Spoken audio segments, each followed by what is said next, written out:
Let us discuss about the Nepal's ongoing crisis. By the way, it is 15th September 2015 newspaper. Now, let us understand briefly about Nepal's history. 1951 to 1959, though a popular government was established in Nepal, most of the levers of the government were still controlled by the king. In 1959, a formal constitution has come into existence. Based on that, elections held, and the Nepali Congress won with stumping majority. In spite of this, the government was dissolved, and till 1990s, the multi-party democracy was replaced by partyless panchayati regime. In 1996, the Maoist insurgency has started, and it started challenging the political order existing in the society.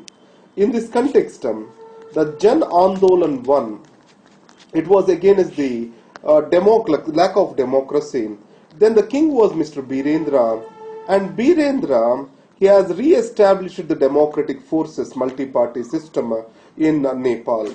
Now he was killed in a house coup, and Mr. Gyanendra, his brother, became the king.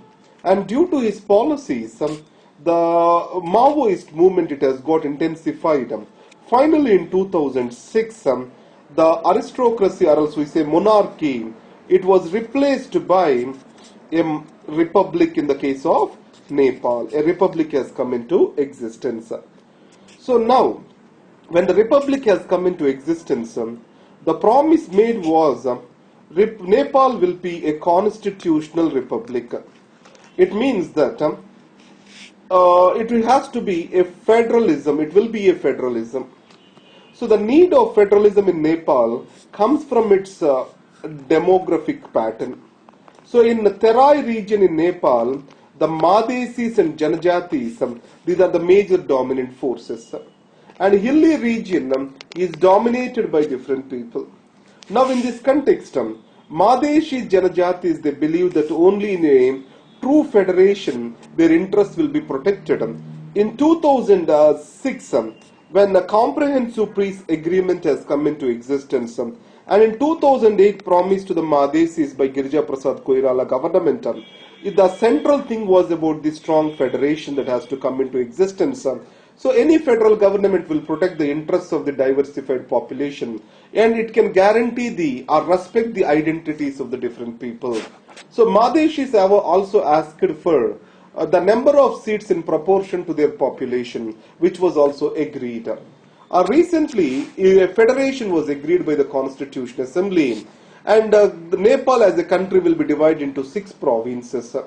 Now in this context, the 2013 Constitutional Assembly, which has come into existence, it has changed the entire scenario. So the Nepali Congress, Communist Party of Nepal, United Marxist-Leninist, they enjoy more than 2/3 majority in the Constitutional Assembly. So now what is happening is a exclusionary democracy or exclusive federalism is about to be coming into place, or it is coming into place. Now we have to make it as an inclusive federation, because any country, if you take the example of Sri Lanka, where the identities of the people got threatened, it will damage the long-term interests in the country. Now, an agitation has started in these Madhesi areas where the army was deployed and they are using the excessive forces. Now, it has to be remembered that the repression cannot be a solution for the political defection. The repression cannot be a solution for political defection. So, it is going to complicate the problems rather than to solve them. So, in a diverse nation such as Nepal, it has to take an example from India, which is able to survive as a sovereign nation state just because of the existence of a federal constitution that can provide for the accommodative space for the different identities, and Nepal is nowhere different from this. Next article is related to Jeremy Corbyn's win as an opposition leader in the case of UK. In the last week's articles, yesterday's article in particular, I have discussed about the growth of the left in West. The major reason for the growth of the left is the rising inequalities, where The rich are getting benefited even in the conditions of the recession. The incomes of the poor are decreasing. And next is the consistency of the leftists, especially with regard to the ideological propaganda, and the Taylorism's pragmatic labor politics. They are more replaced by the present day ideological politics in the case of UK. Now everything is not green for Mr. Jeremy Corbyn. If you take many of the MPs belonging to the Labour Party, they are not willing to support him. And the second thing is far leftist ideology may not appeal to the many of the Britons, which is mostly capitalistic in its mind. So, becoming an opposition leader is one, and bringing the Labour Party to the front of the power is another thing, which is the major task before the Corbyn. And the second thing is, if you take about getting our shadow cabinet is an important part of the government in UK, or it means not the government, what I say it is important part of an opposition, or it can also be said as a government in waiting. Now many of the MPs of Labour, they are not interested to join this shadow cabinet of the Jeremy Corbyn. So some people may get attracted to his leftist ideologies with regard to the nuclear program, abandoning of it, and in creation of national educational services on the lines of NHS in UK. These may attract few people, but at the last, winning the support of the nation as a whole for his policies, it is the major challenge to him to come.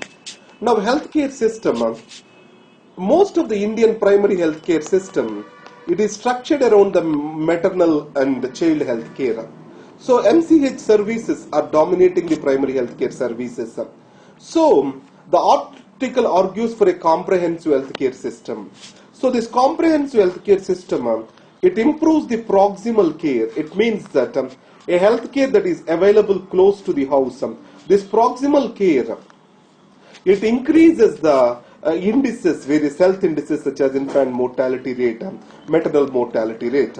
So the article argues that so the maternal and child healthcare facilities, they have to be transformed into a comprehensive vicinity care or a comprehensive healthcare system.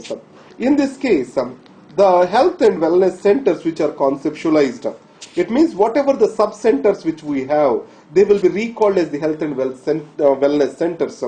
They have to involve themselves not just with the symptomatic treatment and basic obstetrics management, they have to further extend into other screening procedures, etc. Now, the major challenge is this.